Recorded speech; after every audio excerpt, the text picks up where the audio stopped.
tous sur le plateau de Shine Music, l'émission musicale dédiée à la culture gospel. Chaque semaine, nous recevons des invités de l'industrie du gospel. Nous aurons l'opportunité de les connaître un petit peu mieux, de découvrir et décrypter leur actualité. Tout cela en compagnie de notre cher public. Mais aussi avec des chroniqueurs et également la personne avec qui je vais co-présenter cette émission, Aurélien. Bonjour Sandrine. Bonjour Bonjour Aurélien. le public. Bonjour à vous qui êtes derrière votre écran. Je vous invite tout de suite à vous abonner à la chaîne. Alors, on dirait que c'est un ordre, mais ce n'est pas un ordre. Vous le faites si vous voulez, mais c'est préférable de le faire. Vous pouvez le faire tout de suite et vous pouvez aussi aller dans la description de la vidéo pour prendre vos places pour les prochains Shine Gospel Awards le 6 décembre. Waouh, merci en tout cas Aurélien Avec pour ces plaisir. informations dès le début de l'émission. Alors sans plus tarder, Shine Music, eh bien on reçoit différents artistes et aujourd'hui nous recevons Dena Moana.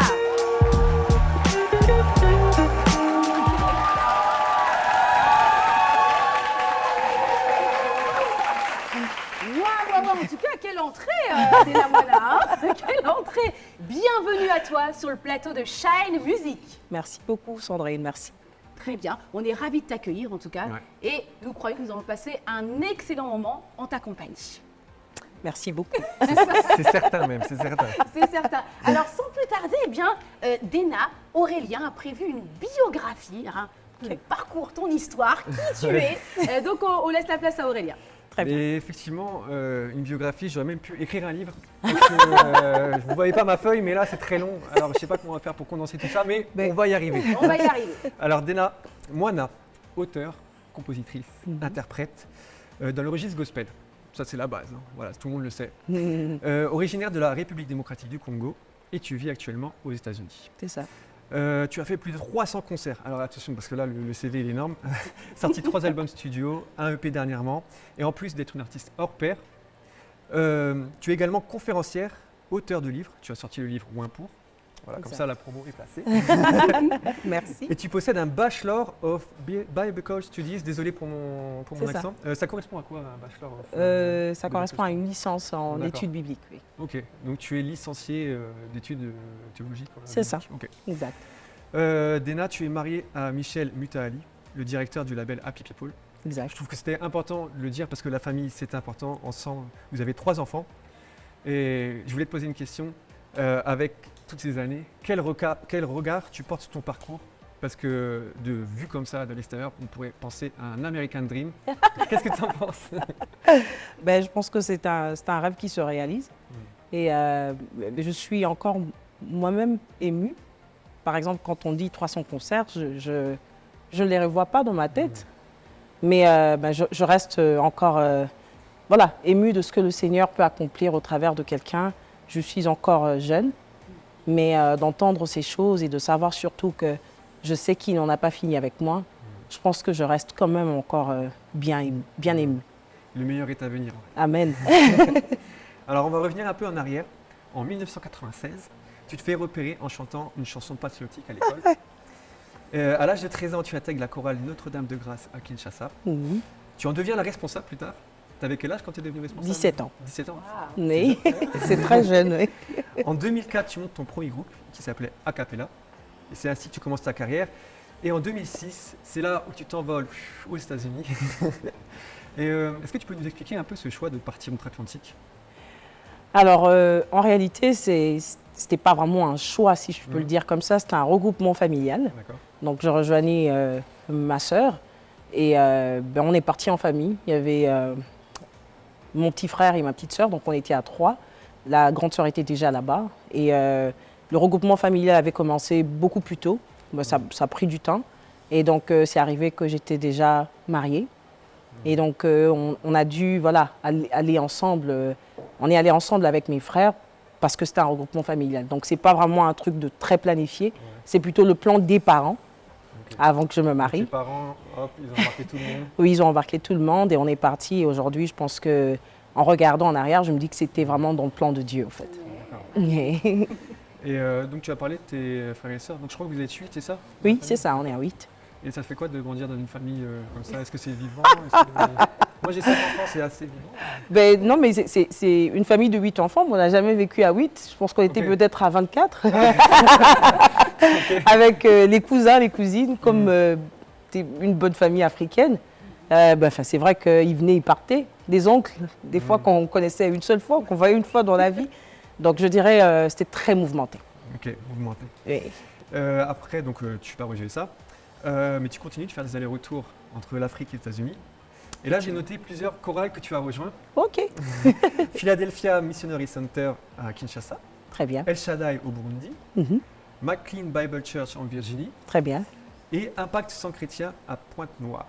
Donc déjà, on voit qu'il y a plusieurs zones géographiques. Tu as bien fait ton devoir. Bah merci. Et finalement, en fait, il y a ce parcours-là en chorale. Et après, en 2011, tu sors ton premier album, Hosanna.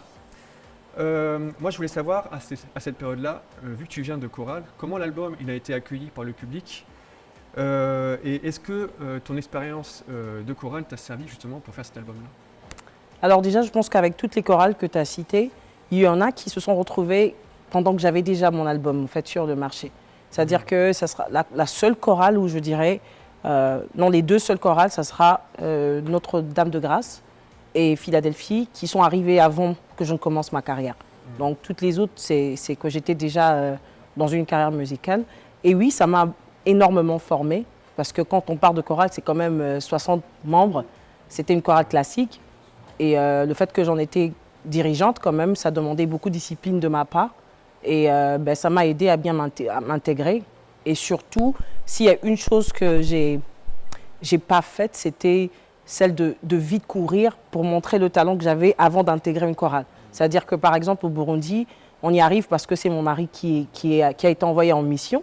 Et donc, on va en famille, on va vivre en famille. Et je pense que ça m'a pris peut-être 2 ans avant d'intégrer la chorale de l'église. Mais j'allais à l'église comme un membre simple. Parce que pour moi, je voulais aussi vivre l'expérience d'être en arrière, au fait, de juste participer au culte sans pour autant être un acteur du culte. Donc je pense que le fait d'être dans des chorales, ça m'a donné un peu de recul au fait, en ce qui concernait l'intégration dans des chorales. Et aussi surtout parce que je savais que ma vie demandait à ce que je parte de temps en temps. Et donc du coup, je ne voulais pas vraiment vite courir dans des chorales et y être peut-être quand on a besoin de moi, je ne suis pas là au fait. Et donc ça m'a donné beaucoup de discipline, beaucoup de discipline et beaucoup de retenue en ce qui concernait l'intégration dans ces chorales.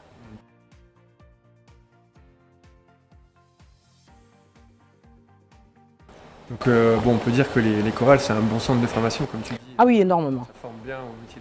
Au métier. Énormément. Il ne faut pas ça en métier, mais pour le chant, en tout cas, la chorale, tu recommandes. Énormément parce que ça donne beaucoup de discipline, je trouve. On reçoit beaucoup d'invités dans cette émission et il y a un truc qui revient souvent, c'est l'écodim. Est-ce que toi aussi tu es une enfant de l'écodim? Alors, non pour la petite histoire, Ok. parce que je grandis dans une église catholique. Et moi, je connais le Seigneur, j'étais quand même déjà à un certain âge, j'étais déjà adulte. Et donc, c'est vrai par contre que intégrer les groupes de l'église, au Congo, on disait majorette, c'est-à-dire les petites filles qui dansaient et tout, j'y étais depuis que j'avais 6 ans. La chorale, ça sera peut-être à mes 9 ans, 9-10 ans, mais il n'y avait pas principalement les codymes comme ça à l'église où j'étais, donc non. Ça s'est fait autrement. Oui, ça s'est fait autrement pour moi. Donc à partir de Hosanna, tu vas enchaîner les concerts. Et d'ailleurs, tu es actuellement en tournée européenne. Yes, effectivement. On peut dire qu'avec Happy People, vous avez été les pionniers en fait dans la démocratisation de l'organisation de concerts gospel en RDC et Oui. même ailleurs en Afrique. Et lorsque tu sors ton deuxième album Mon Aîné, le public est au rendez-vous. Et comment tu as vu cette évolution entre Hosanna et Mon Aîné par rapport au public? Alors, l'évolution, c'est que Hosanna, c'est une présentation de ma personne. Parce que les gens ne me connaissent pas, ils ne me connaissent pas dans le milieu de la musique. Ouais. C'est-à-dire que c'est vrai que j'ai eu à faire quelques trucs du genre surtout patriotique, mais ce n'était pas, c'était pas au niveau international. Et donc Hosanna, pour moi, c'était vraiment une carte de, comment je dirais, carte de visite, voilà, ce que je me présente en tant que l'artiste que je suis, et surtout que je fais un passage entre de la musique a cappella parce que dans Hosanna, c'est vraiment plus a cappella bon, il n'y a pas beaucoup d'instruments. Et donc, c'est juste une présentation. Et dès que j'entre quand même avec mon aîné, ben, je vois que cette carte de visite a vraiment fait quelque chose, quoi. Et ce qui est surtout bien, c'est que le Seigneur m'avait dit, ton premier album, ça sera vraiment une présentation aux yeux du public. Et le deuxième, ça sera vraiment que voilà, j'accepte de te présenter aux yeux de tout le monde et surtout à l'extérieur du Congo. Donc, je dirais plutôt, c'est un étonnement. Mais en même temps, pas vraiment, parce que le Seigneur m'en avait quand même déjà parlé en avance. Et les concerts, du coup, ça a aidé?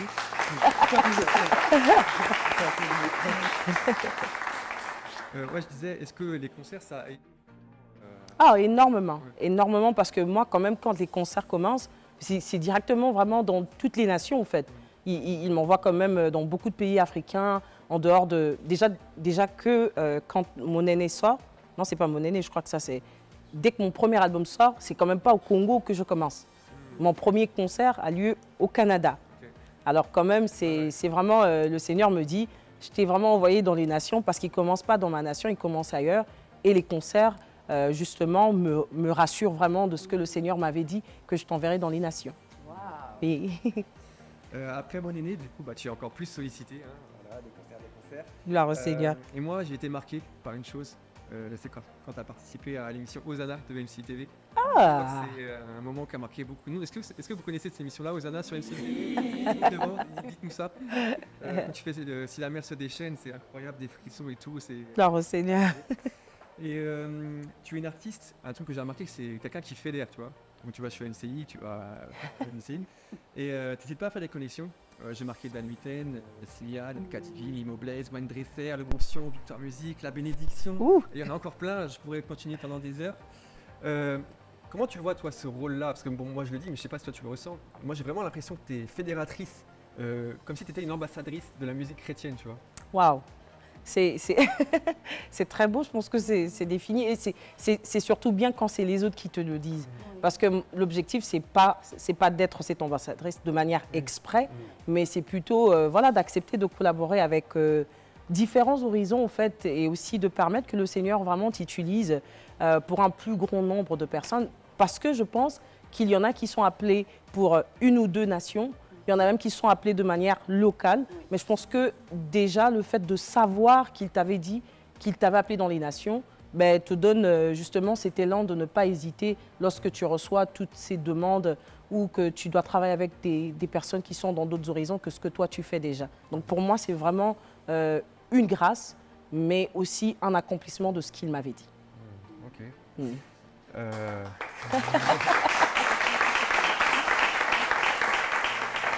Ton troisième album, il sort au mois de décembre 2020. Et je crois que c'est l'album qui a le plus marqué tout le monde parce que ça change l'atmosphère, cet album-là, quand on le joue. Il y a Saint-Esprit, il y a Souffle, tout le monde connaît aussi. Hein. Oui.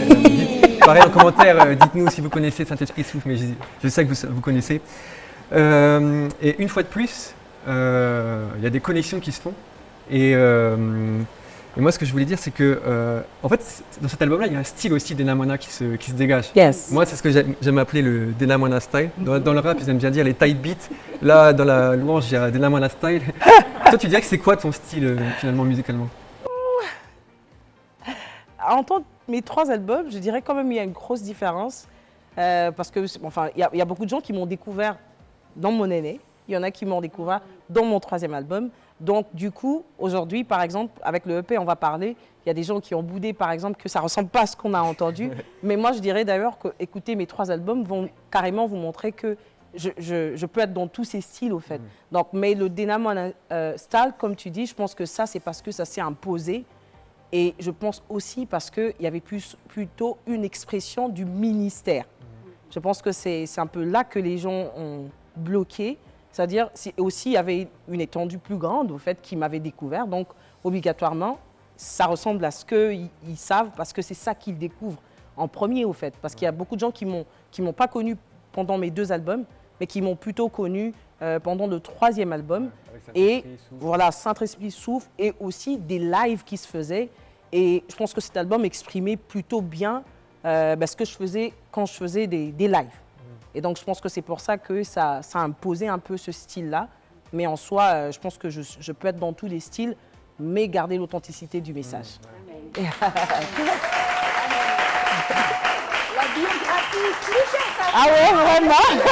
Et là, en fait, tu viens de sortir un EP tout Daddy, mais on va en parler tout à l'heure un peu plus en Oui, quand profondeur. même, s'il te plaît, tu as eu ton temps avec J'ai des eu mon temps, c'est bon. profiter.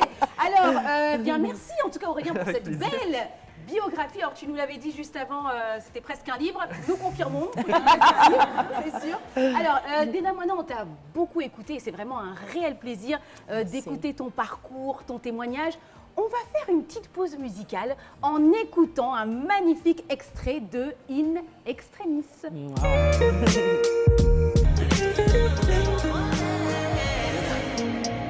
Une pierre précieuse enfouie dans la terre, un condamné dont on paie la dette. Qui était-je pour qu'elle se mette en peine? Le roi vient prendre ma place dans les chaînes. Pour un juste l'on mourrait à peine. Malédiction pour moi il s'est fait. Le châtiment qui me donne la paix a pris la forme d'épines sur sa tête. In extremis, et il s'en fallait de peu que mon âme se perde. In extremis, encore un peu et les tempêtes m'emportaient. In extremis, dans la nuit de mon esprit j'ai vu la lumière. In extremis, je lève les yeux, mon secours me vient du ciel. Mon cœur a trouvé son héros, justicier qui plaide pour ma cause. Il n'a ménagé aucun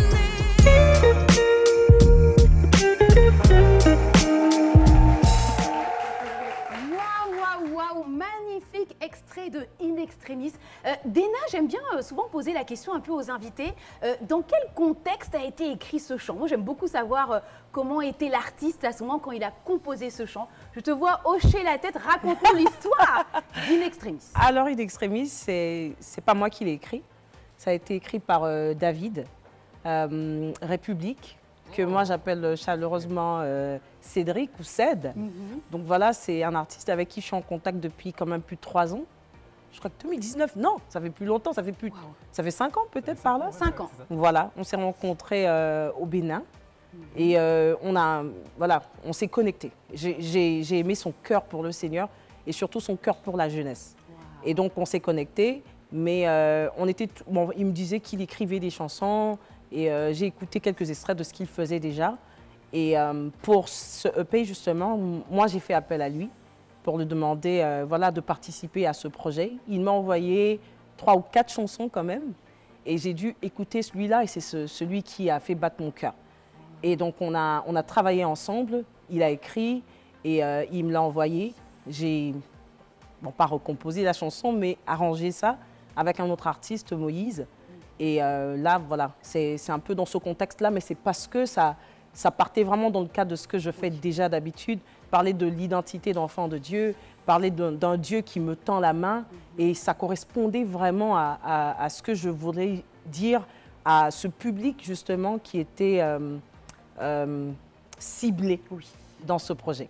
Et donc c'est un peu comme ça, c'est dans ce contexte-là que le chant m'a été, je ne vous dirais pas offert, mais voilà, tendu par l'artiste. Et voilà, c'est un peu ça l'histoire. Très bien, très bien, très bien. Alors, On va remarquer qu'il y a encore le rôle d'artiste qui fédère. Tu as vu la liste des artistes qui collaborent avec Yes. ça, c'est vrai, exactement.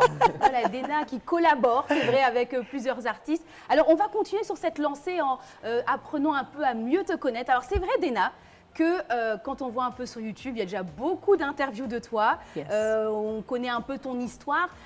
Ici, sur le plateau de Shine Music, j'ai envie de dire, il y a un autre aspect peut-être que tu pourrais un peu développer. Ce serait peut-être dans ton appel au ministère, quels ont été tes plus grands défis, tes plus grands challenges? Alors, on va commencer d'abord d'un point de vue, par exemple, spirituel. Quels ont été tes parce que c'est vrai qu'on te voit, les clips, etc. Mais derrière, il y a un prix à payer, un Yes. sacrifice. Donc, quels ont été tes plus grands défis, tes plus grands challenges au point de vue spirituel dans ton appel au ministère?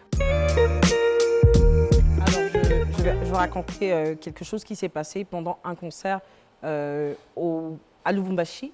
On est en 2017, Donc je viens à peine, je quitte vraiment, bon, je ne dirais pas que je quitte le côté carrière, mais j'intègre le côté ministériel. D'accord. Et le Seigneur, depuis qu'il m'a appelé, il me disait, au travers de ta voix, je ferai des délivrances.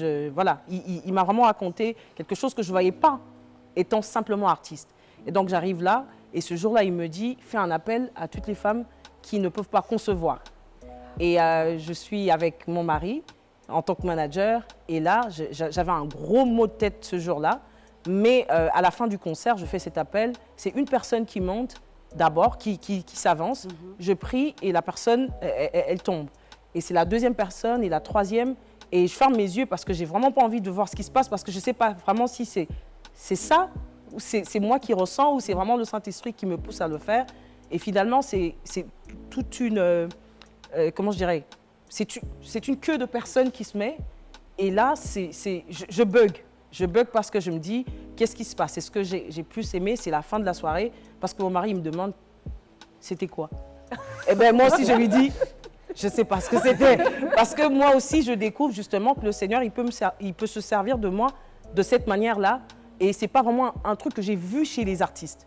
Donc le plus gros challenge, c'est quand même de pouvoir mettre ensemble le côté où on est artiste, on arrive, on exécute les chants. C'est vrai, on pousse les gens à chanter, mais aussi où on voit la main de Dieu agir de manière palpable. Donc c'est un vrai blocage pour moi, parce que je ne sais pas comment ça sera pris au fait.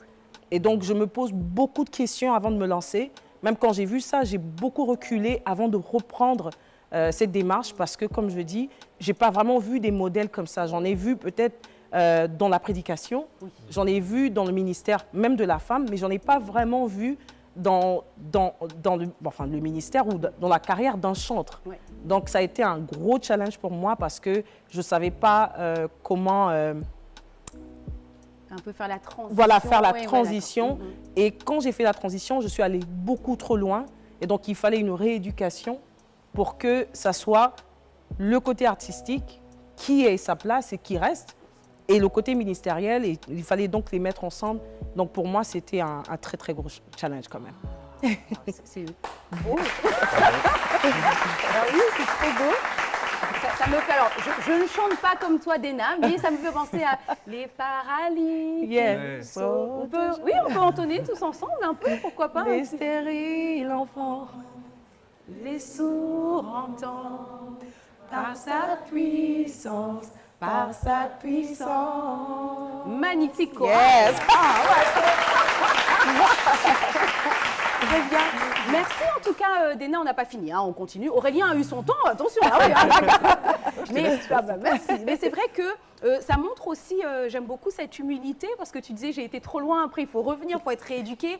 Et finalement, ça nous montre que dans notre parcours avec le Seigneur, on n'est jamais arrivé. Jamais. On n'est jamais arrivé. Oh, jamais. Donc là, tu nous as parlé un peu peut-être des défis, des grands défis au point de vue spirituel.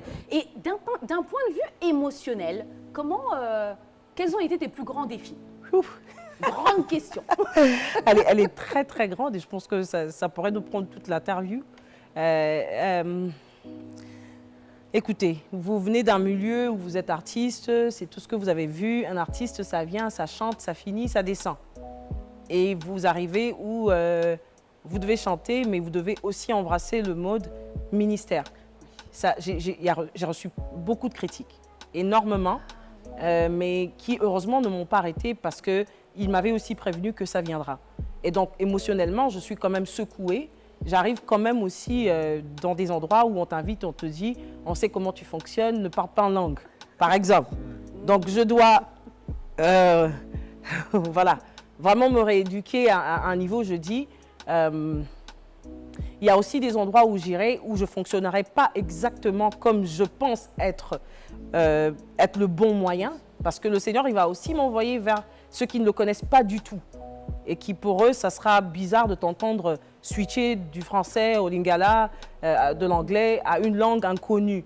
Et donc, émotionnellement, ça demande quand même beaucoup de blocage de ma part, mais j'ai vraiment, avec le temps, bien évidemment, appris à savoir circuler, ou même demander l'aide du Saint-Esprit, parce que je me dis, ben, j'arrive à cet endroit, comment est-ce que tu veux que je me comporte? Wow. Et donc, voilà, émotionnellement, ça me secoue un peu, mais je me rattrape vite, parce que au lieu de faire comme je le ressens, je demande au Saint-Esprit de m'aider à m'adapter à chaque endroit où il m'envoie. Waouh. Amen, amen. Alors pour clôturer cette séquence story time, on a quand même, c'est vrai, parlé des défis, des challenges, des épreuves. Et quelles ont été, j'ai envie de dire, tes plus belles victoires jusqu'à présent? Ah là là. Je sais pas. Je sais pas parce que je pense qu'elles sont... c'est quand même beaucoup. Je crois que la plus belle que j'ai en souvenir, c'est la conversion de ma fille. Oh, Yes. C'est ouais, la conversion de ma fille de 16 ans qui se passe vraiment de manière très fluide. Je lui fais des cheveux, je lui fais des tresses et elle me dit, maman, elle me pose plein de questions et à la fin, elle me dit, je veux donner ma vie au Seigneur. Et surtout que ça soit par moi que le Seigneur passe pour lui faire cette prière. Pour moi, c'est la plus grosse victoire parce que c'est quelqu'un qui me voit vivre, qui connaît mes forces, mes faiblesses, qui me connaît au fait, mais qui je pense qu'au travers de ce qu'elle observe, elle dit « I want to be like you ». So, pour moi, c'est la plus grande victoire. Et bien évidemment, surtout à la fin de toutes les activités, de voir les gens donner leur vie au Seigneur. Magnifique. Merci beaucoup, Denamona, pour cette séquence témoignage. Alors là, Aurélien, je sais que c'est ton domaine. Il va nous parler eh bien, de l'EP de Denamona. Je te laisse la parole. Donc forcément, on est obligé d'en parler. Yes. Et c'est marrant parce que on parlait de connexion tout à l'heure. Voilà. Tout a dit, c'est un EP où tu as fait beaucoup de connexions. Yes. Je t'ai vu sur Twitter répondre à des commentaires. Moi, quand un projet sort, je vais sur Twitter, je regarde un peu les avis. Okay. Et j'ai vu qu'effectivement, bon, tu l'as dit tout à l'heure, il y a des gens qui se posent la question, ouais, mais Dana, qu'est-ce qu'elle fait? Pourquoi elle fait de l'afrobeat, tout ça? Bon, déjà, j'ai envie de dire, c'est pas la première fois que tu fais ce genre-là. Voilà. Et du coup, toi, dans la conception de Toudadi, je pense que tu as fait ces sonorités-là parce que tu recherches aussi à évoluer musicalement, à surprendre les gens. Est-ce que tu peux nous parler un peu de ça? Oui, à évoluer, mais aussi à surprendre, oui, mais surtout à atteindre une catégorie de personnes. Je pense qu'on a quand même trop délaissé les jeunes. Il y a des jeunes aujourd'hui, l'exemple le plus concret, ça serait mes propres enfants, qui, un va avoir 18 ans, une autre va avoir 17 ans, enfin en septembre, qui te disent qu'une chanson de 5 minutes, elle est trop longue. Donc, qui s'ennuient déjà à entendre une chanson de 5 minutes, à écouter une chanson de 5 minutes. Donc, on se dit, et aussi qui se bat beaucoup avec leur playlist, où on sent qu'ils veulent écouter la musique des chrétiens, mais en même temps, ils veulent quelque chose de fun aussi, et de quelque chose qu'ils comprennent mieux, au fait. Et donc, pour nous, on se lance dans ça parce qu'on se dit, on va les repêcher, au fait. On veut pas être là à critiquer, par exemple, que voilà, dans les musiques des jeunes aujourd'hui, même dans la musique gospel, c'est simple, c'est des messages beaucoup trop simples, c'est pas basé sur la parole, c'est les la la la, ceci ou cela. On se dit, recadrons les choses, c'est-à-dire repartons sur une base de c'est la parole de Dieu, ça passe dans un style qu'ils vont obligatoirement écouter, c'est agréable à écouter, et puis en même temps, ça touche leur cœur. Et au lieu de chercher simplement, il y a beaucoup de jeunes qui le font aujourd'hui, on bénit le Seigneur, mais s'il faudrait, par exemple, tendre la main ou encore aider les jeunes à aller beaucoup plus loin encore dans ce genre de musique, en s'appuyant sur la parole de Dieu, pourquoi ne pas commencer à faire un exemple dessus nous-mêmes? Et puis après, voilà, ce n'est pas un style que je vais garder pour longtemps, mais c'est aussi un peu comme tu dis, c'est un style que je fais quand même avec beaucoup de collaborations avec plusieurs artistes. Peut-être que comme ce n'était pas mon projet, les gens n'ont pas vraiment prêté attention, mais en soi, ce qu'on s'est dit, ça marchait quand on a fait avec les autres artistes. On garde l'authenticité du message, on apporte un style qui touche plus les jeunes, et on se lance et on voit ce que ça va donner. Et ça nous a emmené un public qu'on n'avait pas avant aussi, qui disent que voilà, c'est pas simplement Maman Dena, c'est Ya Dena, c'est Dena. Et ça fait plaisir de savoir que ces personnes seront rééduquées de la manière dont ils vont étudier la parole, se basant sur ces courtes chansons, mais qui leur parlent directement à leur cœur, quoi. Très bien. Du coup, il n'y a pas que les rappeurs qui peuvent aussi parler au public jeune. Hein. Ah non, non. Ça peut aussi toucher. Il y a un truc qui est. Donc tu parlais des connexions, et moi je vois que avec la jeune génération, il y a comme. Voilà, tu veux les mettre en avant aussi, les jeunes artistes. Parce que Gloria Relic, il y a Drulo aussi qui a participé au projet, même s'il ne se chante pas, mais je pense qu'il a participé peut-être dans les mélos ou des top line, je sais pas. Oui. Et du coup, tu as cette envie-là aussi comment dire, de faire un tremplin pour les nouveaux artistes? Et obligatoirement, c'est quelque chose qu'on fait depuis que j'ai commencé ma carrière. Je me suis quand même j'ai beaucoup collaboré avec les jeunes, même si je ne comprends pas pourquoi les gens ne le voient pas directement. J'ai beaucoup collaboré avec les plus jeunes que moi parce que je pense que c'est une main que tu leur tends pour les introduire aussi.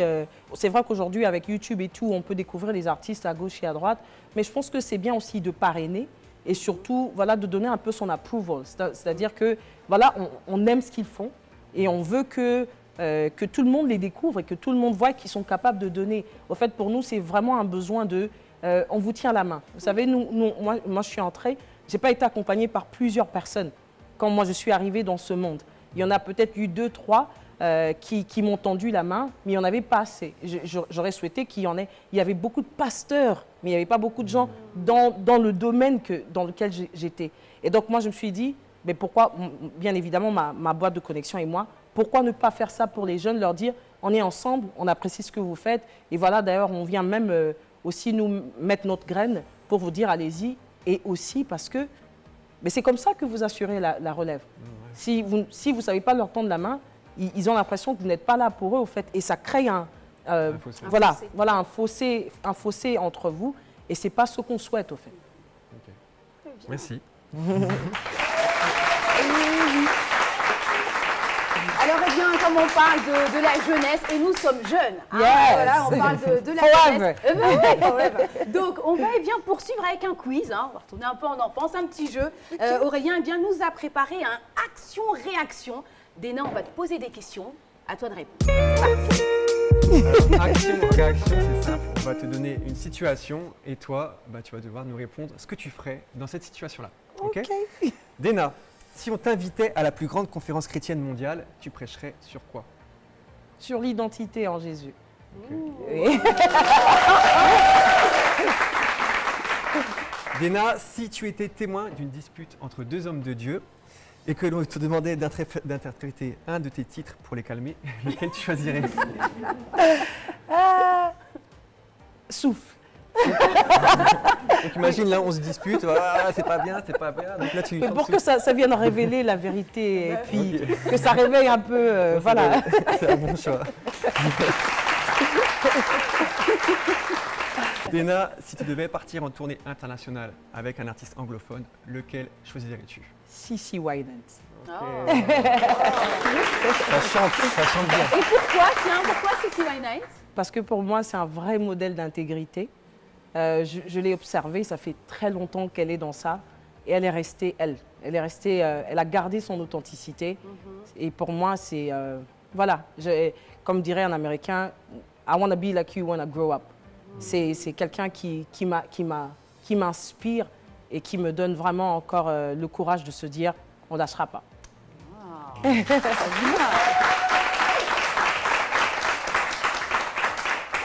Alors, j'en profite, comme tu parles de c'est un modèle ou autre, tu parles aussi de longévité. La question que je me pose quand même, c'est comment est-ce qu'un artiste fait pour durer? Parce qu'il y en a qui passent et puis on ne les voit plus. Bien sûr, un artiste chrétien, parce qu'il y a quand même tu as toute une carrière derrière toi. Qu'est-ce qui fait que tu tiens encore jusqu'aujourd'hui? La capacité de prendre du recul. Je pense que c'est très très bien d'avancer, mais à chaque fois de prendre le temps de s'arrêter, évaluer ce qui se passe tout autour et reprendre la route.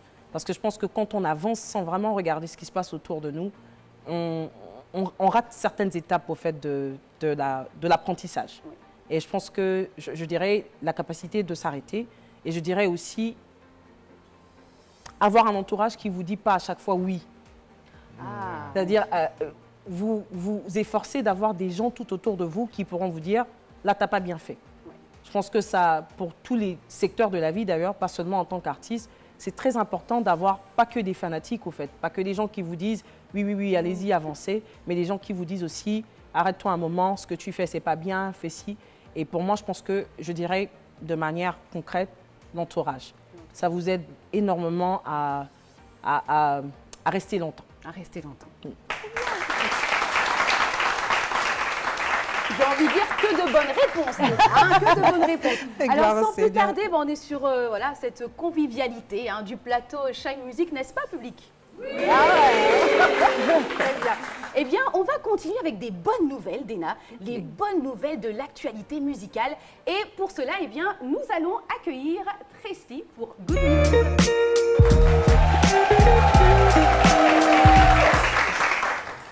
Eh bien, bonjour à tous. Bonjour Dena. Bonjour. Bonjour public. Bonjour Tracy. Je suis ravie de vous retrouver pour cette nouvelle semaine de Good News.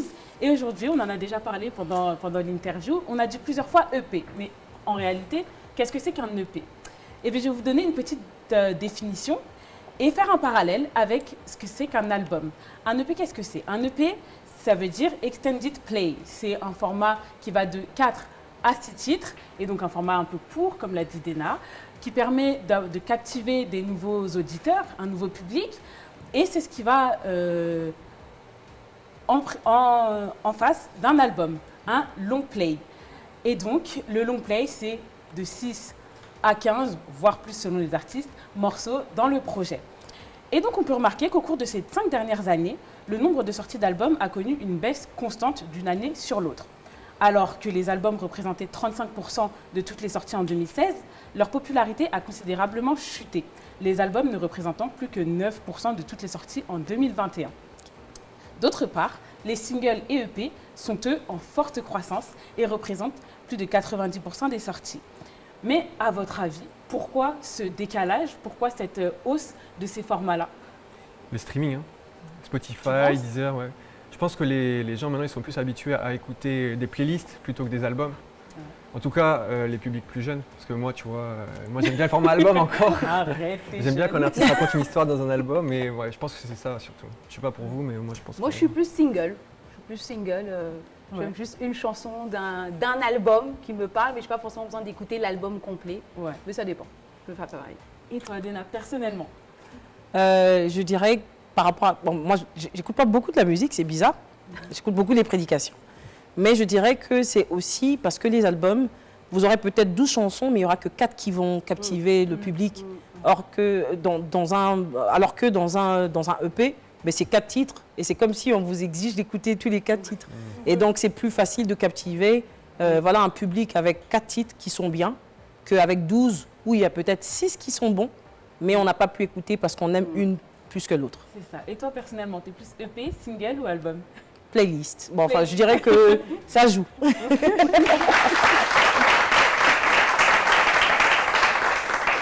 Et bien justement, derrière tous ces projets, que ce soit single, album ou EP, eh bien, il y a des personnes qui travaillent dans l'ombre et c'est sur eux qu'on va se pencher aujourd'hui et plus particulièrement sur 3 métiers de la musique. On va commencer par les producteurs musicaux ou encore appelés producteurs exécutifs. C'est les personnes qui vont financer les projets. C'est simple et ils vont se rémunérer justement sur l'exploitation de ces projets-là. On va retrouver également les managers qui, eux, vont assurer le rôle d'intermédiaire entre les artistes et toutes les personnes qui vont graviter autour, que ce soit les labels, les producteurs, etc. Et ils vont surtout s'occuper d'examiner et négocier les contrats avec ces personnes-là. Et donc, c'est eux qui vont défendre les intérêts de l'artiste globalement, pour résumer. Et enfin, on va retrouver un rôle un peu plus caché, un peu moins connu, qui sont les éditeurs. L'éditeur va travailler avec ou pour les auteurs. Et donc, il va être dans une démarche de conseil, d'aide professionnelle, bien évidemment. Et il va parfois être un soutien financier aussi pour l'artiste. Sa mission principale va être de faire connaître l'œuvre, bien évidemment. Et il va être associé à une ou plusieurs œuvres. Voilà, voilà. Lui, il va avoir pour rôle de manager l'œuvre plutôt que l'artiste. Voilà. Très bien. C'est bien ça? C'est tout pour moi. Wow, bah dis donc, on a envie de t'écouter des heures. Ouais, Tel un professeur, tu nous enseignes. Alors, en tout cas, merci beaucoup, Tracy, pour ces good news. Merci à toi. Et bien, c'est déjà, Dena Moana, la fin de notre émission. Public, bah oui, c'est trop court. Mais Dena, est-ce que tu as un mot de la fin que tu pourrais adresser aux personnes qui nous regardent actuellement? Alors, je pense qu'avant même de commencer par eux, je vous dirais déjà à vous merci. Je dis merci au Shine Music, c'est ça? Et ensuite, je m'adresserai à une personne qui me regarde aujourd'hui. Je pense que le centre de mon ministère, de ma carrière, c'est quand même d'annoncer Jésus-Christ et de l'annoncer pour vous qui nous avez regardés aujourd'hui. Je sais qu'on a dit beaucoup de choses, mais essentiellement, je pense que c'est important pour quelqu'un qui nous regarde, qui hésite encore à donner sa vie au Seigneur, de prendre la décision de le faire aujourd'hui, parce que je sais que tu as vu qu'on n'est pas boring. Hein? On n'est pas, quand on est dans le Seigneur, on ne s'ennuie pas. Au contraire, on se découvre au travers de lui, parce qu'il nous raconte l'histoire de notre vie, écrite par lui et non pas par les circonstances tout autour de nous.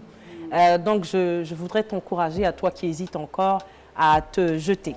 Jette-toi, viens, rejoins-nous et accepte de donner ta vie au Seigneur et tu vas découvrir la personne que tu es en lui. Et ensuite, je voudrais simplement demander à nos auditeurs, enfin nos téléspectateurs aujourd'hui, d'écouter mon EP si vous n'avez pas eu la chance de le faire. En tout cas, écoutez-le parce que ça va simplement vous bénir. Et aussi, pour ceux qui hésitaient pour prendre des tickets par rapport à la tournée, pour toutes les villes, voilà, n'hésitez pas à le faire et on va vivre des expériences merveilleuses. Donc voilà, c'est ce que j'avais en quelques mots. Merci, Dena. Merci beaucoup. Et oui, Dena Mona, comme tu as dit, il y a de la vie, il y a de la joie dans le Seigneur, n'est-ce pas, public? Ah, eh oui.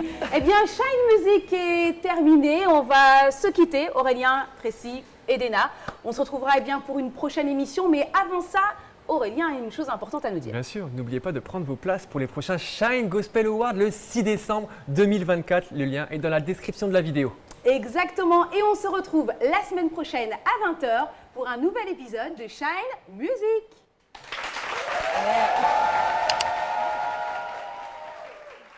We're bad and bad.